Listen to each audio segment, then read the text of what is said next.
le monde tourne. Direction la Birmanie, refusant de tirer sur leurs concitoyens. Les informations pullulent. Tout de suite, voici les informations. C'est le moment d'ouvrir la page internationale avec Erlichi Dorelas depuis Boston, Massachusetts.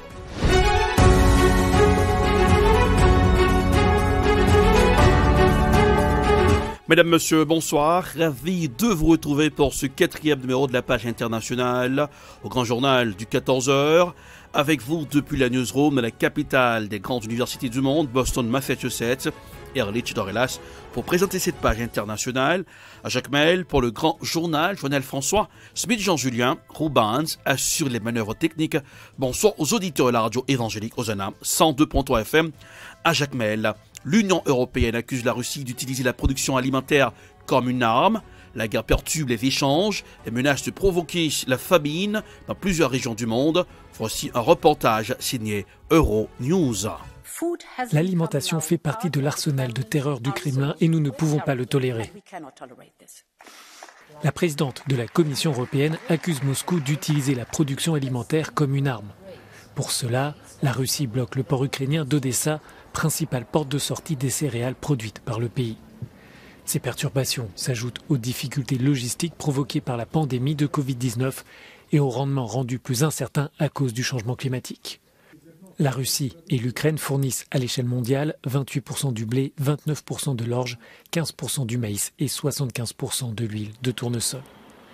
La guerre en Ukraine perturbe la logistique et les marchés dans la région de la mer Noire, une route majeure des échanges internationaux du blé, des céréales et des produits à base de tournesol. Cette voie alimente principalement le Moyen-Orient et l'Afrique du Nord.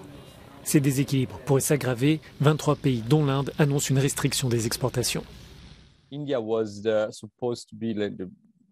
L'Inde devait avoir le rôle de dernier recours, de dernier espoir pour la stabilité du marché du blé. Et le fait que l'Inde, après un choc climatique qui a réduit les projections pour la prochaine récolte, le fait que l'Inde ait décidé de pratiquement interdire complètement les exportations, c'est un problème majeur parce qu'il y a des pays qui ont un déficit de production nationale.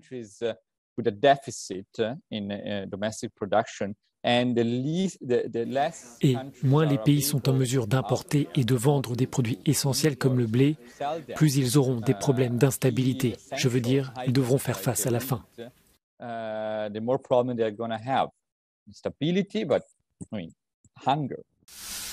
Programme alimentaire mondial estimait en mars que si le conflit devait se poursuivre au-delà du mois de mai, 47 millions de personnes supplémentaires seraient en situation d'insécurité alimentaire dans le monde.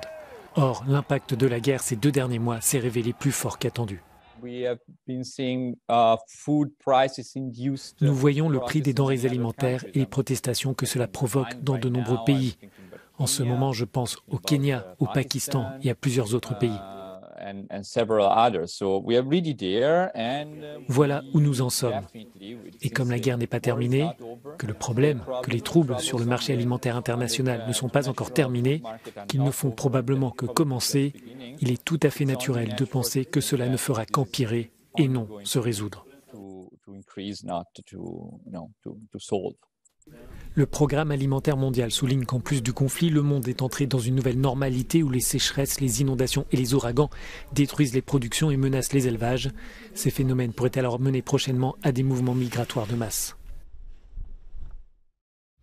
2 Britanniques et un Marocain faits prisonniers dans l'est de l'Ukraine, où ils combattaient pour Kiev, ont été condamnés à mort pour mercenariat par la justice des autorités séparatistes du Donetsk.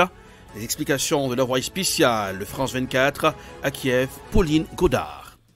Alors écoutez, il s'agit de 2 Britanniques, Aidan Aslin et de Sean Piner, ainsi que d'un Marocain, Brahim Sadoun. Ils avaient été faits prisonniers dans l'est de l'Ukraine. Ils ont été condamnés à mort par un tribunal de la République séparatiste pro-russe de Donetsk pour mercenariat. C'est-à-dire qu'ils ont été reconnus coupables d'avoir participé au combat comme mercenaires. Selon l'agence de presse russe TASS qui cite l'avocat de l'un des 3 hommes, les 3 accusés ont décidé de faire appel. appel. Sean Piner et Brahim Sadoun avaient plaidé non coupables aux accusations de mercenariat lors du procès, mais ils avaient reconnu avoir leur participation au combat. Le chef d'état-major des armées ukrainien a précisé que tous les combattants étrangers venus combattre l'invasion russe en Ukraine bénéficiaient d'un contrat avec l'armée ukrainienne et que s'ils se faisaient capturer par l'ennemi, eh bien, ils devaient être considérés comme des prisonniers de guerre, notamment selon la Convention de Genève. Le ministère britannique des Affaires étrangères a de son côté indiqué qu'il travaillait avec le gouvernement ukrainien, mais aussi avec le ministère des Affaires étrangères ukrainien pour tenter de ramener ses ressortissants. Pauline, dans l'est de l'Ukraine, on sait que la ville stratégique de Severodonetsk est le théâtre d'une bataille acharnée entre forces russes et ukrainiennes. La situation est toujours confuse. Oui, situation confuse et une situation qui évolue d'heure en heure. Il y a énormément de combats de rue dans la ville de Severodonetsk. C'est le gouverneur de la région de Louhansk qui l'a indiqué. Il est impossible pour le moment d'évacuer des civils puisque les bombardements sont beaucoup trop intenses. Les hôpitaux ont indiqué de leur côté avoir de quoi pour l'instant encore soigner les blessés, mais jusqu'à quand? Et puis si on peut dire un mot également de la ville de Lysychansk, la ville qui se trouve juste en face de Severodonetsk, elle est toujours aux mains des forces ukrainiennes, mais elle est bombardée sans relâche par les forces russes. Le gouverneur de la région de Louhansk a réclamé une nouvelle fois aux Occidentaux des armes lourdes de longue portée, puisque selon lui, il affirmait que s'il pouvait obtenir ces armes, eh bien, l'Ukraine réussirait à reprendre la ville de Severodonetsk entre 2 ou 3 jours. Mais pour le moment, ils attendent ces armes. Alors, les États-Unis leur ont livré des lance-roquettes de longue portée, mais les États-Unis ont annoncé qu'avant de leur fournir d'autres armes comme celle-là, ils attendaient de savoir si les soldats ukrainiens, il en faut environ une trentaine pour maîtriser ce genre de lance-roquettes, étaient bien formés afin de pouvoir leur envoyer de nouvelles armes. Aux États-Unis, les Afro-Américains premières victimes du fentanyl à partir de 2014. Cette drogue vendue en poudre a peu à peu inondé le marché du fait de son faible coût de fabrication, ne nécessitant pas de culture, mais en simple laboratoire.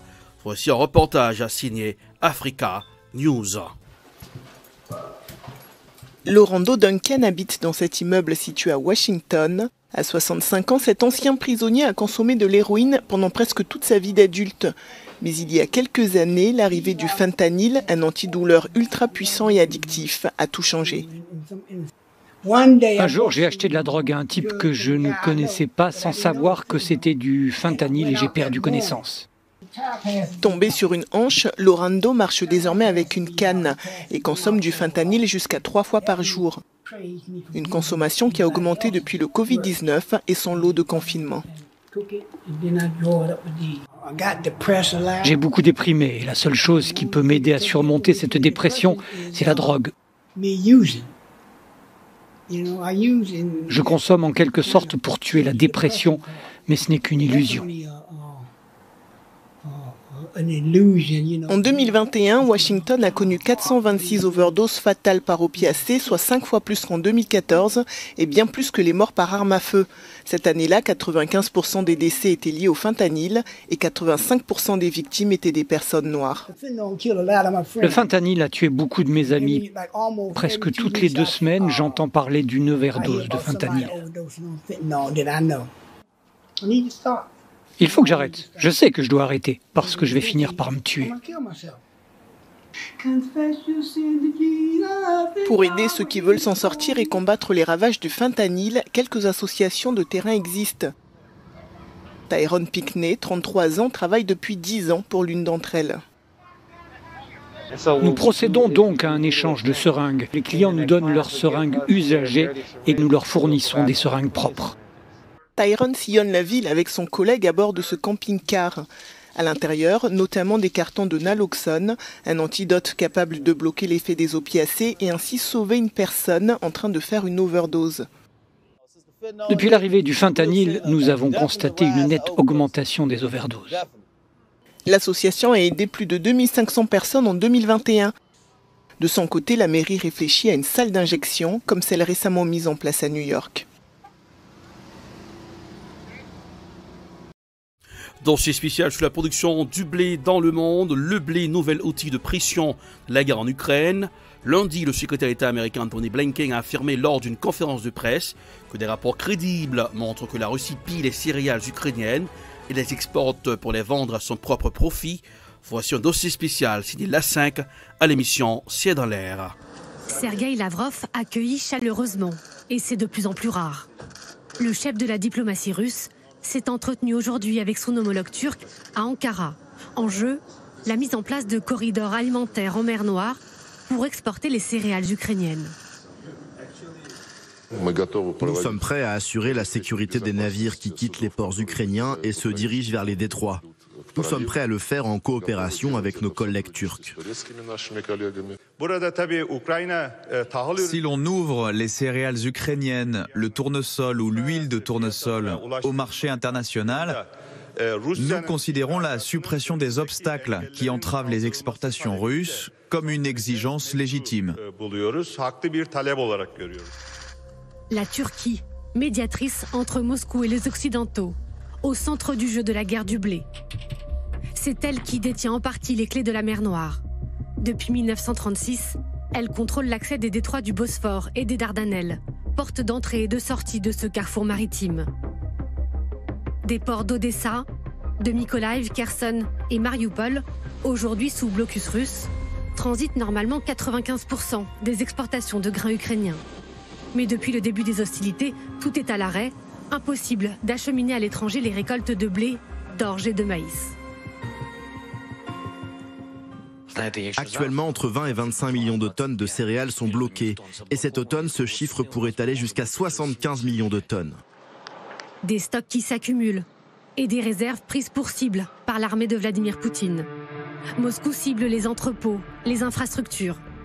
Lundi, c'est le deuxième plus gros terminal céréalier d'Ukraine qui a été détruit à Mykolaiv, selon le gouvernement ukrainien. L'appétit de la Russie ne fait que grossir. À présent, ils ne veulent plus seulement éliminer les Ukrainiens, mais ils veulent aussi précipiter le monde au bord de la famine. Des céréales que la Russie est également accusée de voler à l'Ukraine, dans l'objectif de les vendre à son profit. Selon l'ambassade ukrainienne à Beyrouth, plus de 100 000 tonnes de blé seraient déjà arrivées par bateau en Syrie, l'allié de la Russie. Des informations jugées crédibles par les autorités britanniques et américaines.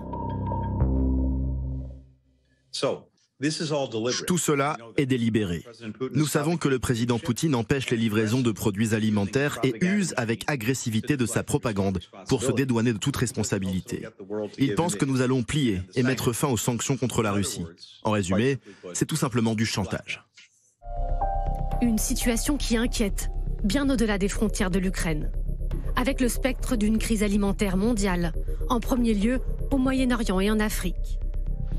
Face au risque de pénurie, les initiatives diplomatiques se multiplient. Vendredi, Vladimir Poutine reçoit tout sourire le Sénégalais Macky Sall, venu lui-même plaider la cause des États africains. Le chef du Kremlin promet de faciliter les livraisons tout en renvoyant la balle à l'Ukraine. Ce n'est pas nous qui minons les routes qui mènent au port, c'est l'Ukraine. Je l'ai déjà dit de nombreuses fois, l'Ukraine doit déminer les ports pour que les navires puissent quitter ces ports. Nous garantissons que les bateaux transitent en sécurité, sans aucun problème. Le blé, enjeu stratégique et moyen de pression dans la guerre entre la Russie et l'Ukraine. Une raison de plus de maintenir le dialogue avec Moscou. Et peut-être aussi un argument de plus pour Emmanuel Macron, qui ne veut pas humilier Vladimir Poutine. Zoom suit la guerre en Ukraine avant de clore cette page internationale avec nos confrères de Europe 1. Pierre Conessa, ancien haut fonctionnaire et auteur de Vendre à la guerre, répondait aux questions de Sonia Marbrook au sujet de la guerre en Ukraine, de l'attitude de Vladimir Poutine, de la guerre face à la démocratie et de l'industrie des armes. Écoutons un extrait de l'émission sur Europe 1. Bienvenue sur Europe 1 et bonjour Pierre Conessa. Bonjour. Auteur du livre Vendre la guerre, le complexe militaro-intellectuel. Justement, vous parlez de ce complexe militaro-intellectuel intellectuelle. Avant d'entrer dans les détails, Pierre Conessa, d'emblée, ça renvoie à une autre expression bien connue, celle du complexe militaro-industriel, décrit évidemment par le général Eisenhower. Mais ça, c'était une autre époque, celle de la guerre froide. Oui, parce que le général Eisenhower, d'abord, c'était un militaire. Il avait fait la Seconde Guerre mondiale. Vous connaissez ses fonctions. Mais il s'inquiète parce qu'on est en plein dans la guerre froide et qu'il y a une course aux armements qui va amener à ce qu'on appelait l'overkilling, c'est-à-dire qu'on avait la capacité de détruire plusieurs fois la planète. Et avec cette distance d'un grand homme d'État, il dit « mais faites attention, ce complexe militaro-industriel prend de plus en plus de place ». Et c'est vrai que pendant longtemps, on pense que c'est ce complexe militaro-industriel qui peut provoquer les guerres. Bon. Si vous avez lu Tintin, le sceptre d'Ottokar, vous savez bien que le Bazarov, le vendeur d'armes, se balade avec des... Donc, il y avait cette caricature. Et moi, je trouve que le temps a changé. D'abord parce que j'ai travaillé avec ces industriels de l'armement, j'ai même fait de l'exportation d'armement. Et je trouve que je ne les ai jamais vus intervenir dans une décision politique post-91. D'ailleurs, on peut citer, Pierre Conessa, peut-être une phrase de l'ancien conseiller de Gorbatchev. C'est Arbatov, il avait dit aux Américains « Nous allons vous rendre le pire des services ». La suite ? Nous allons vous priver d'ennemis. Et voilà. Et qu'est-ce qui a changé depuis ?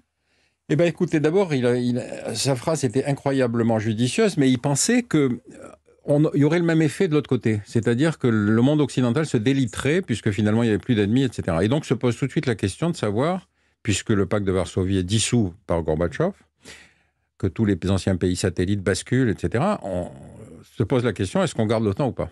Et finalement, on peut déjà commencer par là-dessus, un certain nombre de personnels. Alors à l'époque, l'interlocuteur, c'était Yeltsin, qui était un ivrogne invétéré, et donc il n'a jamais pensé à formaliser des engagements oraux qui avaient été pris par Chirac, par Kohl, etc. Bref. Et donc il y ait derrière, dans la société russe, l'impression de s'être fait avoir dans cet épisode, ça laisse des traces. Vous savez, une société, c'est de l'histoire longue.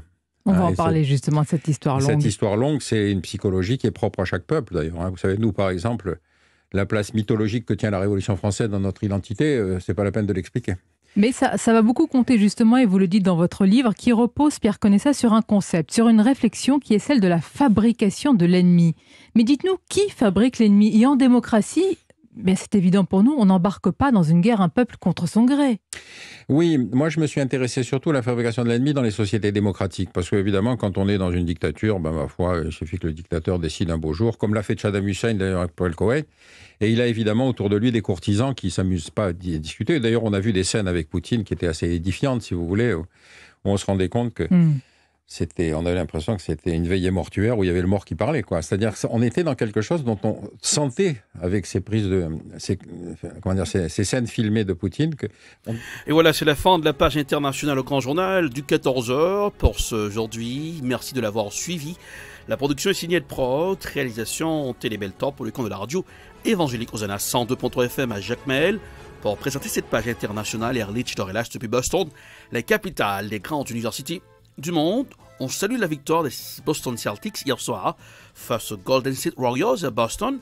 Le cœur de la ville de Boston a été surchauffé. Les fans de Boston étaient contents pour cette victoire hier soir. Couleur du temps pour aujourd'hui, Boston, 78 degrés Fahrenheit, 26 degrés Celsius. Jacmel, 81 degrés Fahrenheit, 27 degrés Celsius. Bonsoir Jonel, bonsoir Smith Jean-Julia, bonsoir Rubens, bonsoir aux auditeurs de la radio évangélique Hosanna 102.3 FM à Jacmel. Passez un excellent jeudi accompagné de la radio. Bonsoir, à demain. C'était la page internationale avec Ehrlich Dorelas.